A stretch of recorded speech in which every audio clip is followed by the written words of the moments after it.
नगरसेवक राम पाटील यांच्या मार्गदर्शनाखाली प्रभाग क्रमांक 2 मधील जिल्हा परिषदेच्या सर्व शाळांमधील विद्यार्थ्यांना मोफत वह्यांचे वाटप करण्यात येणार आहे। या उपक्रमाचा शुभारंभ तोंडरे येथील जिल्हा परिषद शाळेत करण्यात आला।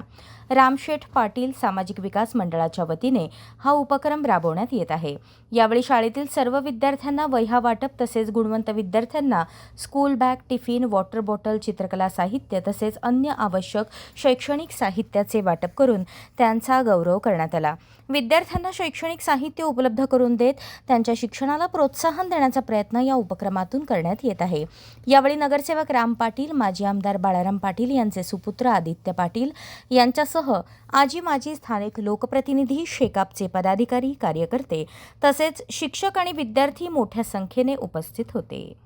कार्यक्रमाचं स्वरूप सांगायला गेलं तर आज ज्या मागच्या वर्षी ज्यांनी पहिला, दुसरा, तिसरा नंबर ज्यांनी काढलाय त्यांच्यासाठी आज गुणगौरव सोहळा होता।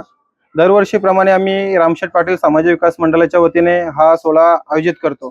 खरं तर या कार्यक्रमाचे मुख्य मार्गदर्शक जे आमचे आहेत रामशेठ पाटील, जे आज नगरसेवक म्हणून आपल्याला पाहायला मिळतात, त्यांनीच हे मार्गदर्शन केलेलं आहे की तुम्ही असं कार्यक्रम चांगलं करा की पुढे येणाऱ्या विद्यार्थ्यांना सुद्धा वाटलं पाहिजे का आपण पण पहिला, दुसरा नंबर काढावा आणि आपल्याला सुद्धा बक्षीस भेटायला पाहिजे। आज हा कार्यक्रम करताना अत्यंत आनंद होत आहे। दरवर्षी आम्ही फक्त गुणवंत विद्यार्थ्यांचा गुणगौरव सोहळा करतो, परंतु यावर्षी आम्ही त्याच्यामध्ये एक नवीन संकल्पना आणली आहे की सर्व प्रभागातील म्हणजे आपल्या प्रभाग क्रमांक 2 मध्ये ज्या रायगड जिल्हा परिषदेच्या शाळा आहेत त्यांच्यासाठी मोफत वह्या वाटपाचं सुद्धा आम्ही आयोजन केलं आहे। आणि आज तोंडरे येथून हा कार्यक्रम सुरू करत आहोत आणि येत्या 2 ते 3 दिवसांमध्ये पूर्ण प्रभागातील रायगड जिल्हा परिषदेच्या शाळेमध्ये आम्ही हा कार्यक्रम राबवणार आहोत। आज ह्या कार्यक्रमासाठी सर्व नगरसेवक म्हणजे योगिताताई फडके, अर्चना भोईर आणि अरविंद म्हात्रे काही कारणास्तव उपस्थित नाहीत, परंतु त्यांनी सुद्धा या कार्यक्रमासाठी शुभेच्छा दिल्या। आणि मुख्य या कार्यक्रमासाठी मुख्य प्रमुख पाहुणे म्हणून जे उपस्थित होते आदित्य बाळाराम पाटील साहेब, यांचा सुद्धा मी आभार व्यक्त करतो की त्यांनी वेळात वेळ काढून या कार्यक्रमाला उपस्थिती लावली। धन्यवाद। तर आज राम पाटील यांच्या सामाजिक संस्थेच्या माध्यमातून विद्यार्थ्यांचा गुणगौरव सोहळा आणि विद्यार्थ्यांना वह्या वाटपाचा कार्यक्रम या ठिकाणी झालेला आहे। या ठिकाणी बघितलं तर तोंडऱ्या गावामध्ये आज विद्यार्थ्यांची पटसंख्या ही इतर शाळांच्या तुलनेने मोठ्या संख्येने आहे, कारण या गावचे सर्व नागरिक हे शाळा चांगली झाली पाहिजे, विद्यार्थी चांगले शिकले पाहिजे यासाठी अहोरात्र प्रयत्न करत असतात। आपण आता ज्या पत्राच्या शेड खाली हा कार्यक्रम आयोजित करतो ते आपले गावचे माजी सरपंच अशोक पाटील यांच्या माध्यमातून, यांच्या संकल्पनेतून हा बांधलेला शेड आहे, जिथे आता आजचा कार्यक्रम होतोय।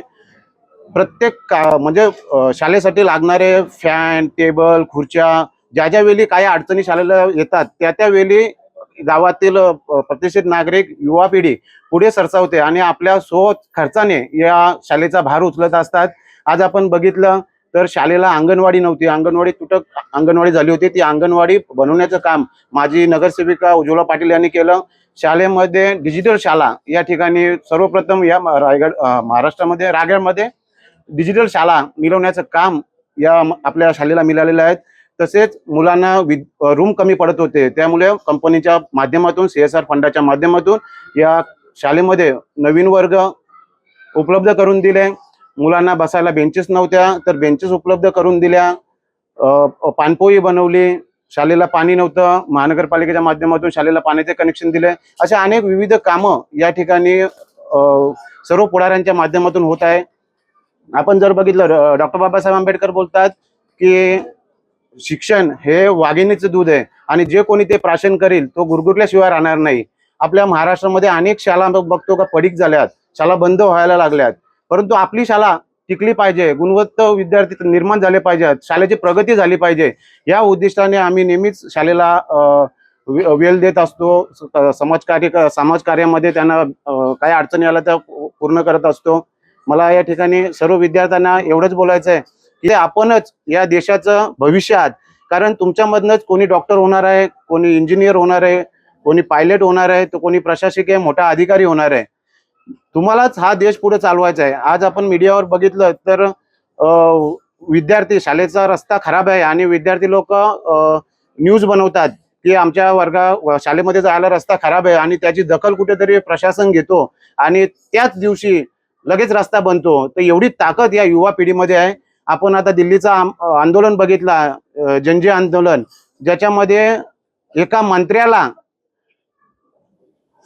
मंत्र्याला राजीनामा देण्यासाठी युवा पिढीने भाग पाडलं. तशी आपली ताकद आपण सर्वांनी समजली पाहिजे, सर्वांनी मनाने अभ्यास केला पाहिजे आणि आपल्या गावाचं, आपल्या तालुक्याचं, आपल्या देशाचं नाव रोशन केलं पाहिजे. एवढंच मी आपल्याला बोलतो आणि धन्यवाद.